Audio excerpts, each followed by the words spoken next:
Hi folks, I just wanted to apologize for being a little delayed in putting out my video on the Jordan Eberle hit on Andrew Cogliano. I really am away on a hockey trip right now, and so there hasn't been a quiet spot for me to record a video. And finally, this morning, after taking a little bit of heat, I just pulled over to a random back corner of the parking lot, and I'm going to try and get this little video in before the day gets going. So there is something I do want to address, is the chatter about 4 specific hits in these Stanley Cup playoffs. And that would be the Michael Bunting hit, the Pat Maroon hit I've been talking about on Mark Giordano, and then this Andrew Cogliano hit, and the hit by Cale Makar on Jared McCann.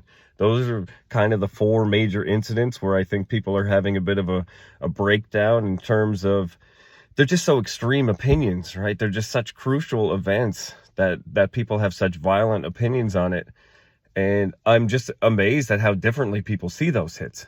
Here's how I'd rank those hits, and we'll go 1 to 4 things I want to get out of the game the most being number 4. And I'd rank them as the Michael Bunting hit number 1, the Pat Maroon hit number 2, the Jordan Eberle hit number 3, very close to the Pat Maroon hit, and the Cale Makar hit at number 4. That was the one I would like to get out of the game the most. And I understand the intensity of the ire about the Jordan Eberle hit on Andrew Cogliano because of the way the head went into the boards. And now, of course, we know he has a fractured neck, and that's an absolutely terrible thing. It's absolutely avoidable thing.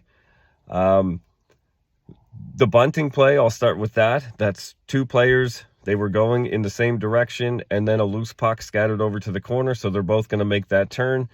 And I keep telling people, like, I'm not saying that Cernak should expect full-blown body contact. Yeah, Bunting hit him too hard, and it wasn't a safe play.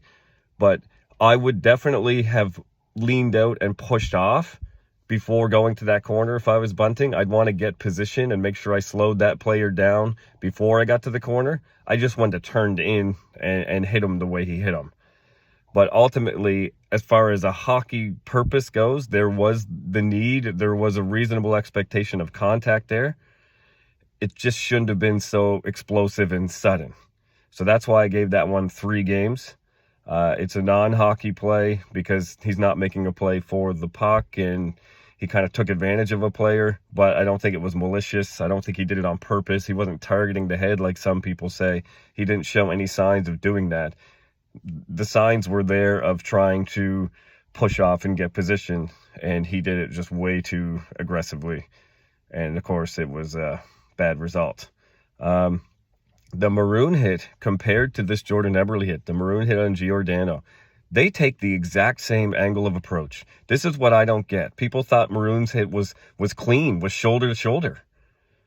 He takes the exact same angle of approach as Jordan Eberle, and we want Jordan Eberle thrown out of the league. People say he should be suspended for life and never play again. And we have Pat Maroon, people are defending, saying this was a perfectly clean hit, but it's the exact same hit. And what I mean by that is they take the exact same angle of approach and they hit the exact same part of the body. And I would actually argue for sure that Jordan Eberle's was more from the side than Pat Maroon's ever dreamed of being. They were very close to each other, but Jordan Eberle actually caught way more of the hip and the side, and Cogliano went to the boards back first. Now, that doesn't mean, in my eyes, that that's still from behind. It was a from-behind angle of approach. That doesn't mean, in my eyes, it wasn't still a boarding. It wasn't a terrible angle. It wasn't technically from behind, even though he went that way, because Eberle approached from behind.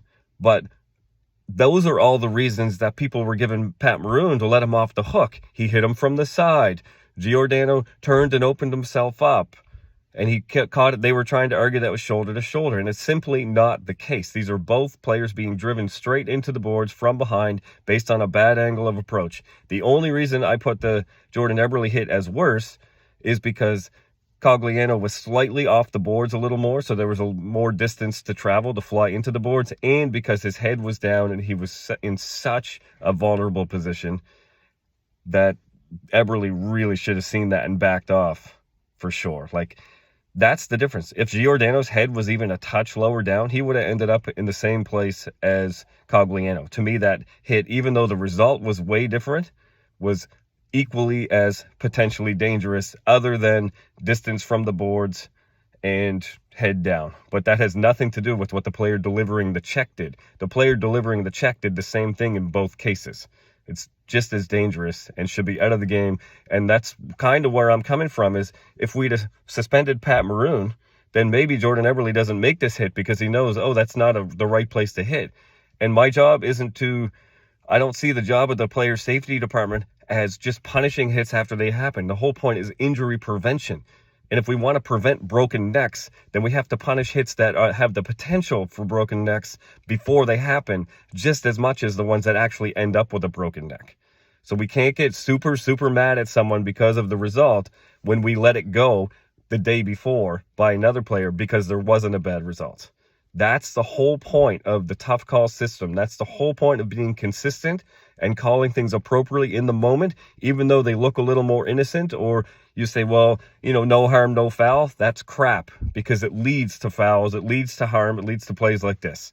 That's why I rank the Cale Makar hit as the most dangerous, because it was way after any reasonable amount of contact should be expected. There's no way McCann should have been ready to defend himself. They already bumped.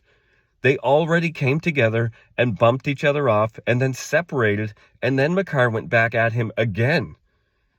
And you guys are constantly saying, well, Jordan Eberle looked like that was intent to injure. He did that dangerously. He wanted to drive him through the boards. Well, no, he didn't show any signs of wanting to hurt anybody. Cale Makar actually showed more sign of wanting to hurt someone because of how far removed from the play that hit was, how after any sort of reasonable contact should be expected it was, and because how he suddenly turned in after the play was broken up. They had come together, then separated, and then he out of nowhere turned and went back at him again. If I was McCann, I would have been like, I don't even understand what's happening here. What just took place? And then he's got a concussion. He got an injury. So why are we so willing to say to Makar, well, he thought the puck was there. He's not that kind of guy. He doesn't make those kinds of plays. Obviously, his intention was just to take the guy and try and win a puck battle. Well, then we want Jordan Eberle to be kicked out of the league, banned for life. You have to be reasonable and look at things objectively in terms of how far removed they are from serving a hockey purpose and what the potential for danger was. We can't look at things and say, that worked out okay, so it must have been okay. And if we look at things the right way, then we will prevent hits. We had multiple opportunities this playoff. You'll see suspensions I have for boardings. You'll see suspensions I have for hits from behind. And I was kind of like, okay, that's a little bit outrageous. I can see why you'd want to maybe give them a 2-minute minor, but suspension? No, that's crazy talk.